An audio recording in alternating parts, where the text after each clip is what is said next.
Hey guys, grace and peace once again. May God bless you in the love of Jesus, and may His blood cover us in everything that we do for the glory of the kingdom of God. Where I last left off, I was talking about the first $5 bill. Abraham Lincoln, hold on a second.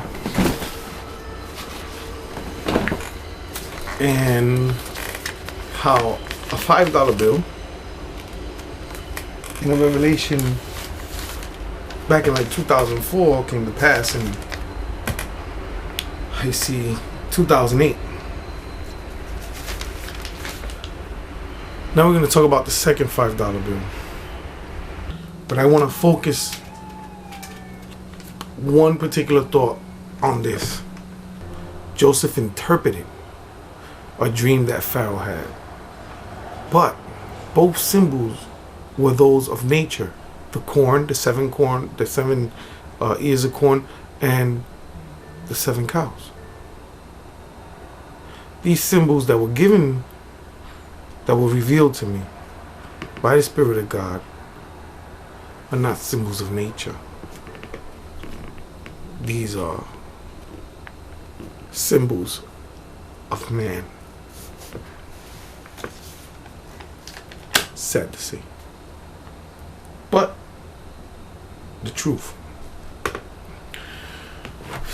Which means the black skull on a $5 bill would mean the death of that symbol, and something to do with our current president, because he chose it as his inauguration theme.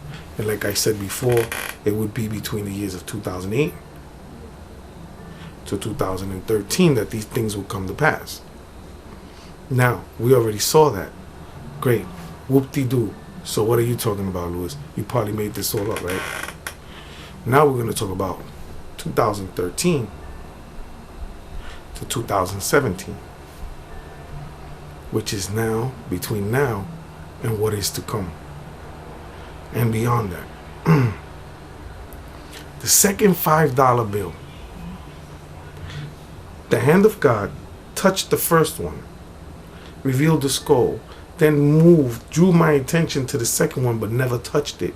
Note that the hand of God never touched the second $5 bill. It drew away, but left my attention fixed on it. I saw the $5 bill face up,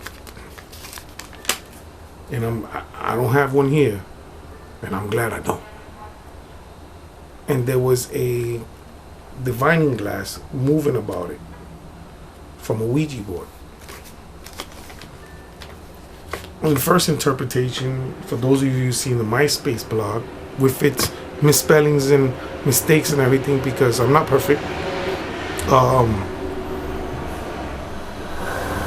to note that I said that the first thing that I know, witchcraft. God's hand didn't touch it. Witchcraft, along with the whole list in Galatians chapter 5, are works of the flesh.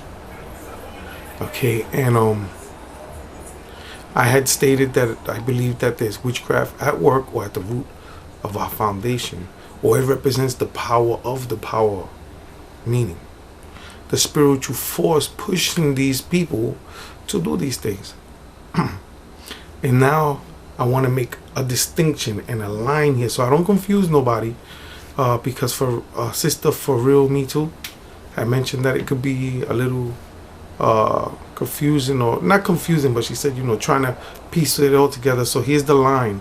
This was the vision or dream, because I was on my knees praying when I saw this, but now is a dream that was given to me later on after this 3 $5 bills. And I know now, today, listen, in the recent week or two, haven't had these stuff written down for so many years, that the two are correlated. And what's funny was that it was in the order too. That's why dream journals are important in your communion with the Lord, for those of you that do dream.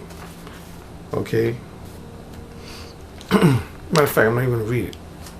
It's written in my heart. I woke up.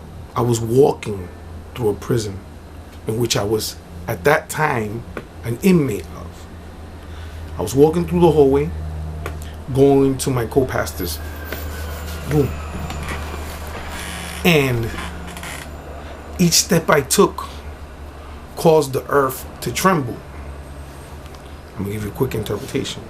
The presence of God, the earth trembles at the presence of God. It's not me, Lewis, that's making the earth tremble.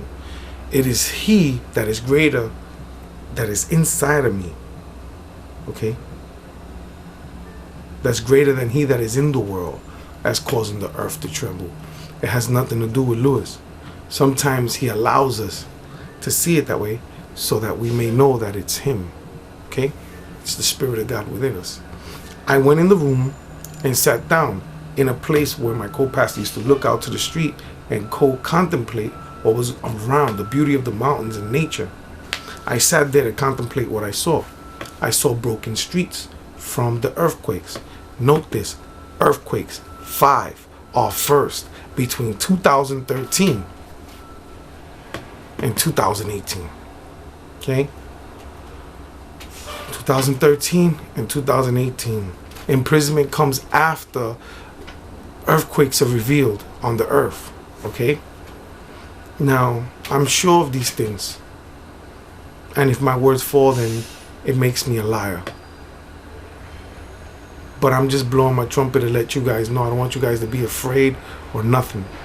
Okay? And when I looked out the window through the bars, in the parking lot was a tiny, small, white prison. Now, you know white represents purity. I believe that this prison is not one that comes from man, because it was in the street. We're talking about martial law a lot of Christians are putting these things up. I believe this is where it comes from, but I think this is from the hand of God. Now, I flew out of the window. I was flying above this prison. Listen to this. Christians have the strength. The sons and daughters of God, you have the strength to rise above these circumstances upon the wings of eagles. Okay? And in that prison, it was a lot of people. And there was, and I hate to say it because I'm not in any way against any, because there's no difference between Greek or Jew, any race, but there was mostly Caucasian males in that one prison. And it was sad because they were in there like sardine cans, like very intolerable prison conditions. And what happened was a hand reached out, okay, works of the flesh again. A hand of man reached out through one of the bars in the window and passed me a $5 bill. I took the $5 bill while I was floating above, and the symbol right here to the Department of Treasury, okay, it came alive. And I saw symbols of witchcraft, pentagrams, elven stars, and every other thing that I ever came across when I was in the cult. And it came to life and was changing and manifesting. Now, today, after so many years, I believe that whatever that work of witchcraft is coming from the Department of Treasury. This is the works of the flesh. God has nothing to do with this. He elected our president. But whatever's coming, I don't know what it is. It's coming from here, the Department of Treasury.